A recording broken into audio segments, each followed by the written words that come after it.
আচ্ছা, তোমরাও কি আমার মতো এইরকমই ভাবো যে আমি একজন হাউসওয়াইফ, আমার দ্বারা কোনো কিছু হইতো না, আমি টাকা কামাই করতে পারতাম না, আমি আরও 5টা মানুষের মতো বাইরে যেয়ে এসে নিজের একটা আইডেন্টিটি তৈরি করতে পারতাম না, আমি কাজ হইতেছে শুধু ঘর সংসার সামলানো, আমি হয়তো এইটাই পারমু। আরও যত মডার্ন মেয়েরা আছে বা হাউসওয়াইফরা আছে তারা ঘরে বাইরে নিজের কত সুন্দর মেনটেন করে নিজের স্কিন কেয়ার থেকে শুরু করে নিজের যত্ন ড্রিমগুলি পূরণ করে, তাদের মতো হয়তো আমি কোনো দিনই হইতে পারতাম না, আমি টাকা কামাইতে পারতাম না, নিজের পায়ে কোনো দিন দাঁড়া হইতে পারতাম না, বা নিজের যে স্বপ্নগুলি আছে এগুলো হয়তো আমি কোনো দিনই ফুলফিল করতে পারতাম না, কোনোদিনই আমার একটা পার্সোনাল পরিচয় তৈরি করতে পারতাম না যেখানে শুধু আমারে মানুষ আমারে দিয়া চিনবো, অন্য কারো পরিচয় দিয়ে সেটা আমারে চিনতো না। এইরকম কি তোমরা ভাবো? আমি না আগে যেমন এই ধরো আজকে থেকে 1 মাস আগে এই ভাবনাগুলি না আমার মনের ভিতরে এতটাই গড় করে নিছিল যে আমি সারাক্ষণ ভাবতাম যে আমি হয়তো কোনোদিনই এইরকম হইতে পারতাম না, অন্যরা দেখতাম আর তাদের দিকে না এক দৃষ্টে ছায়া থাকতাম যে তারা কিভাবে তাদের জীবনযাপন করতে আছে, তারা তাদের নিজের ইচ্ছেগুলি কি সুন্দর করে ফুলফিল করতেছে, যা ভাল লাগে সেইটাই করতেছে, যেখানে ভাল লাগে সেইখানে যে এত সুন্দর লাইফস্টাইল যেটা আমি চাই আর কি, আমার লাইফস্টাইল যেমন অন্য কেউ লিড করতেছে, এইটা দীক্ষা না এত কষ্ট লাগতো আর ভাবতাম যে আমি কোনোদিনই। Hello everyone, good morning, Radhe Radhe. কেমন আছো তোমরা সবাই? ভালোই আছি। আরেকটা নতুন ব্লগে তোমাদের সবাই অনেক ভালোবাসার অনেক ওয়েলকাম। সকালে বাসি কাজকর্ম সাইরা স্নান কইরা লইছি, কইরা সাইরা তেল সুতো দিয়ে আইলাম ছাদে ফুল তুলতাম। ফুল তো নাই, এই যে দুব্বা আর তুলসী পাতা তুলছি, এই দিয়ে পূজা দিতেছি। গাছে একটা ফুল নাই, দেখো পুরা গাছ খালি। আরও ওইখানে কাকিমা ফুল পাড়তেছে, কইতাছিলাম কাকিমারে 2টা ফুল ডিল দাও, কাকিমা হয়েছে আমার হাতটা ভাঙা, আমি পারতাম না, তখন যাই আসলে আনার সময় নাই আমার, আমি যাইতাম না আর। তো চলো এই যে গিয়ে আসলে ঠাকুর সেবা দিই, আমার হাজব্যান্ডের আজকে দুপুরে ডিউটি, তো এই হচ্ছে ব্যাপার। তো চলো ওখানে গিয়ে এসে ঠাকুর সেবা দিই, সঙ্গেই থাকো, দেখে থাকো ব্লগটা, আশা করি ভালো লাগবে তোমাদের। চলো উপর ঘরে যাই।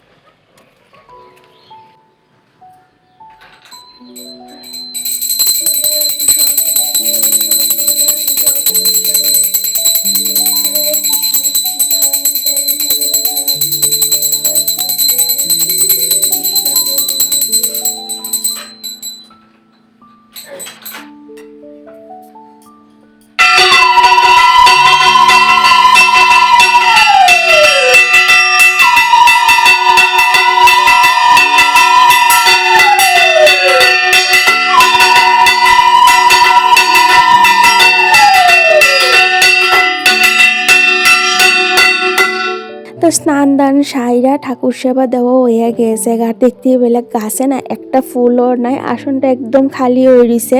তো দেখলে যখন ছাদে গেছিলাম দুব্বা আর যে তুলসী পাতা আনার লাগে, তো পাশের বাড়ির কাকিমা এখানে ফুল পাড়তেছিল, কাকিমারা কইতেছিল আমার একটা ফুল এখান থেকে ডিল দিলাও। তো কাকিমা কইতেছে আমার হাত ভাঙা, আমি কি করে দিব, তুই লইয়া যা। তো আমার তো সময় নাই, এখন যে আনার সময় নাই, তো এমনি দিয়ে লাইছি। তো চলো এদিকে এই যে এবার রান্না করে আই বসে ঠাকুর সেবাটা দিয়ে আর স্নান দান সাইরা কিন্তু স্কিন কেয়ার কইরা নিছি। আগে যেটা একদমই করতাম না, স্কিপ করে যেতাম, ভাবতাম কি হইবে তো স্কিন কেয়ার কইরা, একটু বড়ই তো আবার রান্না করে যাইতে লাগবে, রান্না বান্না করতে হইব, সংসারের কাজই করে সারাক্ষণ গড়েই থাকি, এত যত্ন কইরা বা এত স্কিন কেয়ার কইরা নিজের কেয়ার কইরা কি হইব, এই ভাবনাগুলি না আমার জীবনটাই উল্টাইয়া দিয়েছিল। সারাক্ষণ ঘর সংসার সবাইরা ভালো রাখা, সবাই কীভাবে খুশি রাখতে পারবো এই চিন্তা করতে করতে আমার দিন যাইতো গা। কোনোদিনই নিজের লাগা এক্সট্রাভাবে চিন্তা করছি না যে আমি আদত কি করতে চাইতেছি বা আমি আমার জীবনে কি চাই, করতে চাই, নিজের পায়ে কীভাবে দাঁড়াবো বা কীভাবে নিজের একটা আইডেন্টিটি তৈরি করবো, ও আমি যে জীবনটা চাইতে আসি বা যে লাইফস্টাইলটা চাইতে আসি এইটা আমি কীভাবে ফুলফিল করবো, এই চিন্তা ভাবনা না কোনো দিনই আমি করছি না। আর এই কারণে আমার মন মানসিকতা এতটাই নষ্ট হয়ে গেছিল গা, যার কারণে আমি যেই কাজটা সবচেয়ে বেশি ভালোবাসতাম করণের লেগে এই কাজটা থেকে অনেকটা দূরে গেছিলাম গা, সব কিছু সাইডা দিয়ে গড়ে বয়ে গেছিলাম গা যে কী হইবে এইসব কইরা, মানুষের যেটা হয়তো এটাই ঠিক হইব, এই ভাবনাগুলি না আমার জীবনটা এমনভাবে তছনছ কইরা দিছিল যে আমি ডিপ্রেশনের রুগী হয়ে গেছিলাম গা আর কি। আমি নিজে বুঝতাম, কারোরে বুঝাইতে পারতাম না, আর কেউ যদি কইতাম সবাই মনে করতো আমি নাটক করতেছি, ডং করতেছি। বিশেষ করে আমার হাজব্যান্ডও এটাই মনে করতো, ওর কাছে যদি একটু সময় চাইতাম বা ওরা যদি কিছু একটা কইতাম যেটা আমি ফিল করতেছি ভিতর থেকে, ও মনে করে যে আমি সারাদিন ডিউটি করে আইছি, আমার কাছে এসে এইসব কথাবার্তা কইতাছো, আমার ভাল লাগে না, এই নাটক এইগুলি আমার পছন্দ হয় না। মানে ও বুঝতে চাইতো না, আর আমি সত্যি কথা কইতে বুঝাইতেও পারতাম না অ্যাকচুয়ালি আমি কি ফিল করতাম। আর এইগুলি ওভারকাম করতে করতে আমার যে কতটা সময় লেগে গেছে আর এতটা লেট হয়ে গেছে এই জিনিসটা বুঝতে, যে মানুষ তো তোমার পিছে লাগিয়ে থাকবো, মানুষের কাজই হইতেছে তোমার নিয়ে চর্চা করা, নিন্দা করা, তুতু মেমে করা। তোমার কাজ হইতেছে মানুষের সেই তুতু মেমেগুলি কীভাবে রং প্রুফ করা, আর নিজের যে পছন্দের জিনিসগুলি আছে বা নিজের যে লাইফস্টাইলটা আছে সেই লাইফস্টাইলটা কীভাবে অন্যের সামনে তুলে ধরতে পারবা, এইটাই হইতেছে তোমার সবচেয়ে বড় রিভেঞ্জ, মানুষের চুপ করানো। এই জিনিসটা বুঝতে বুঝতে আমার অনেকটা সময় লেগে গেছে গা, আর অনেকটা জিনিসও আমি নষ্ট করে লাইছি।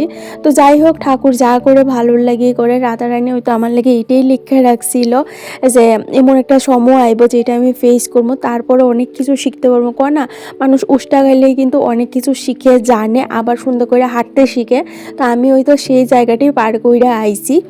আচ্ছা, আমি যে জিনিসগুলি ফিল করছি বা যে জিনিসগুলি আমি এতদিন ফেস করছি, তোমরা কে কে আছো? আমার মনে হয় প্রায় 99% গৃহিণী এই জিনিসগুলি ফেস করে। বিয়ের পর তাদের জীবনটা অনেকটা কিন্তু ছোটো হয়ে যায়, তাদের ঘর সংসারের ভিতরে তাদের জীবনটা আটকে যায়, এর বাইরে কোনো দিনই তারা কোনো কিছু ভাবতে পারে না।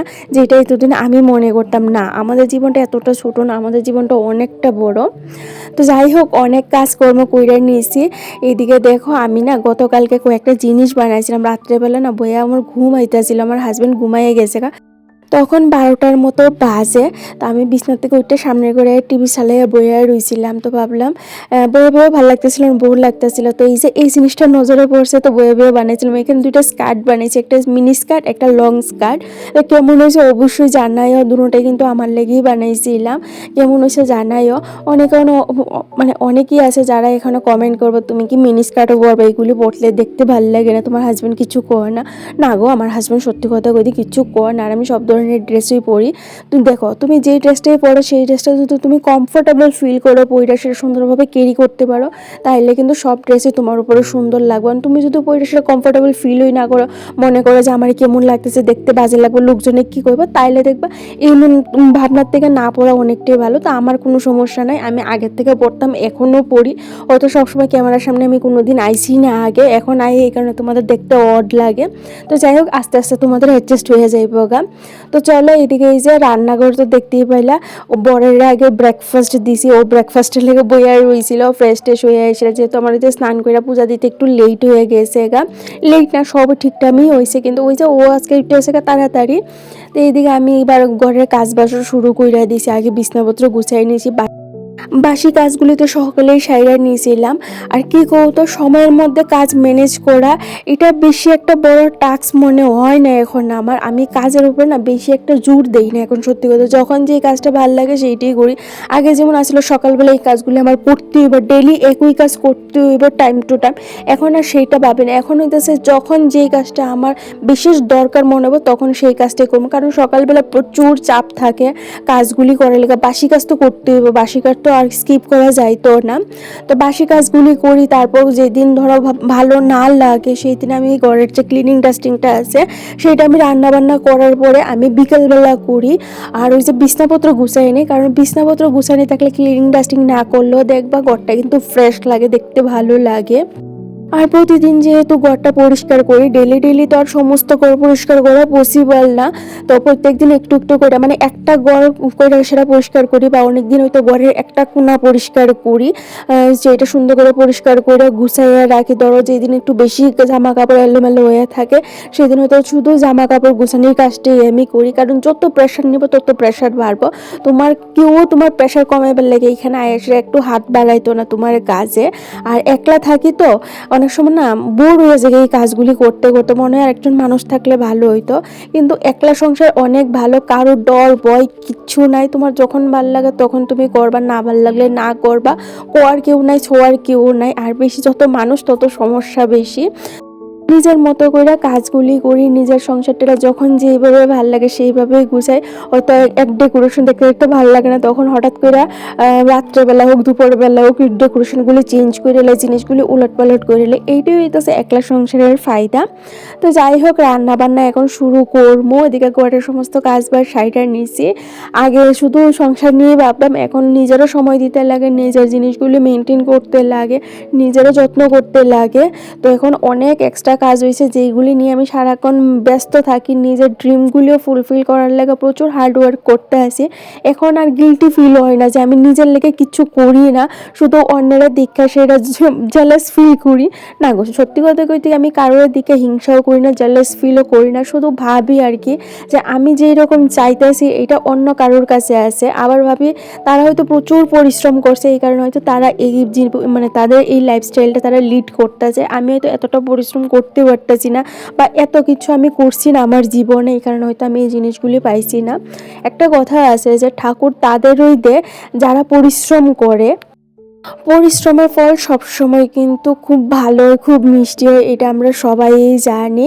তো পরিশ্রম করতে একদমই তোমরা ভয় পাও না, তোমরা যা চাও জীবনে সব কিছুই পাইবে। একটু ধৈর্য ধরতে লাগবে, কারণ সময়ের আগে কেউই কিছু পায় না। একটা কথাই আছে যে কপালে যেইটুকুনি আছে সেইটুকুনি পাইবে, এর থেকে বেশি কোনোদিন পাইতে না, কমও পাইতে না, আর সময়ের আগেও পাইতে না। তো এই কারণে ধৈর্য শক্তি থাকা খুবই দরকার। আর নিজের কাজ কইরা যাও।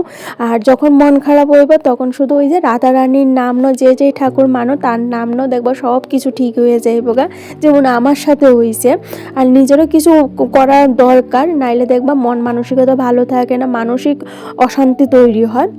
তো যাই হোক, অনেক কিছু করে নিয়েছি যেটা আমার মনে আসলো, আস্তে আস্তে করে তোমাদের সাথে সব কিছু শেয়ার করতে, যাতে তোমরাও আমার সাথে অনেকটা স্ট্রং ফিল করো, নিজের জীবনে সফলতা পাও। যখন মানসিকভাবে দুর্বল হয়ে যাও গা, তখন যাতে আমার এই ভিডিওগুলি দেখে সেটা তোমরাও যাতে অনেকটা মোটিভেট ও আর কি। তো যাই হোক, এইদিকে দেখো সমস্ত কাজ বাজ সাইরা নিছি, রান্না বয়ে এইদিক সেইদিক দৌড়তাছি, কাজ করতে আসি, যেটা মনে হইতেছে ওইটাই করতেছি। আগের ভিডিওতে আমি শেয়ার করছিলাম যে তুমি ঘি বানানোর যে ইয়েটা আছে, তো একটা বোন কমেন্ট করছিল ঘি বানানোর রেসিপিটা আমরা দেখতাম চাই। তো ঘি বানানোর রেসিপি এত আহামরি কিছু না, একদম সিম্পল। যে দুধের শটটা আছে এটা তো আমি এতদিন ফ্রিজে জমায়ে রাখছিলাম, তো এটার বার কইরা সেটা কিন্তু আমি ভালো করে চটকায়ে নিছি। এটা আমার হাজব্যান্ডে কিন্তু কইরা দিয়েছে, একদম সুন্দর করে চটকায়ে দিয়েছে। আর চটকানোর পরে এটা থেকে না তেল ওটা শুরু হয়ে গিয়েছিল গা, তো ওই যে ছোট্ট কড়াইটার মধ্যে বয়া দিয়েছি, এটা এক্সট্রা কোনো কিছু দিতে লাগে না। এখন হালকা হালকা আছে, এটা আস্তে আস্তে কইরা দেখবা ঘি তৈরি হইব। আর এই যে দুধের স্বরগুলি আছে এইগুলি কিন্তু একদম পুইরা দেখবা একদম কালো কালো হয়ে যাইব গা। কালো কালো হইলে দেখবা ঘিয়ের কালারটা কিন্তু অনেক সুন্দর হয়। হালকা হালকা যখন একটু ব্রাউন কালার হয়ে যায় তখন যদি নামাইলাম তাহলে ঘির কালারটা সুন্দর হইতো না। তো আমি তো একদম সুন্দর কইরা একদম লাল ব্রাউন কালার কইরা নিয়েছি, তারপরে এই যে নামাই দিয়েছি। তো বেশি একটা হইছে না, 2 বাটির মতো জমাইছিলাম, তো 2 বাটি দিয়ে এসে এইটুকুনি ঘি হইছে। আর আজকের মেনু তো দেখতেই পেলে কি আছিল, ডাল, তার সাথে ডিম কষা আর সমস্ত সবজি দিয়ে সেরা একটা ভর্তা করছিলাম। ভর্তাটা খুব টেস্টি হয়েছিল। আর আজকে ডিমের তরকারি না হেভি হয়েছিল, ডিম কষাটা একদম লাল লাল করে করছিলাম, ডিম কষাটা দুর্দান্ত হয়েছিল খাইতে। আর এই যে আমি সারাদিন মোবাইল দেখতে দেখতে না রান্না বান্না করি, কাজকর্ম করি, ইদানিং তো এত পরিমাণ কার্টুন দেখতেছি আর কে ড্রামা দেখতেছি, মানে সারাদিন আমি এইগুলি মানে এই জিনিসগুলি দেখি, আমার বেশ ভালো লাগে গো। এই ঝগড়া ঝামেলা দেখার থেকে এইগুলি আমার হেভি লাগে। তো এদিকে দুপুরবেলা আমার হাজব্যান্ডের ডিউটি আসলো, ডিউটি গেছে, তারপরে এই যে সন্ধ্যার সময় আইয়াও পড়ছে, তোমাদের লোক আবার সন্ধ্যার সময় দেখা হইতে আছে। তো এদিকে আমি দুপুরবেলা খাওয়া দাওয়া করে রেস্ট করছি, মাথাটা যন্ত্রণা করতেছিল, তো এবার একটু ফ্রেশ লাগতেছে। এখন যেমন রান্না করে গিয়া রাত্রের যে রান্নার প্রিপারেশনটা আছে এইটা করমু। আর রাত্রে আমি রান্না বান্না করি না, দুপুরে যা থাকে এগুলি গরম করি। তো আজকের জন্য এই পর্যন্তই। ভালো লাগে চ্যানেলটা সাবস্ক্রাইব করে লাইক কমেন্ট করে জানাও।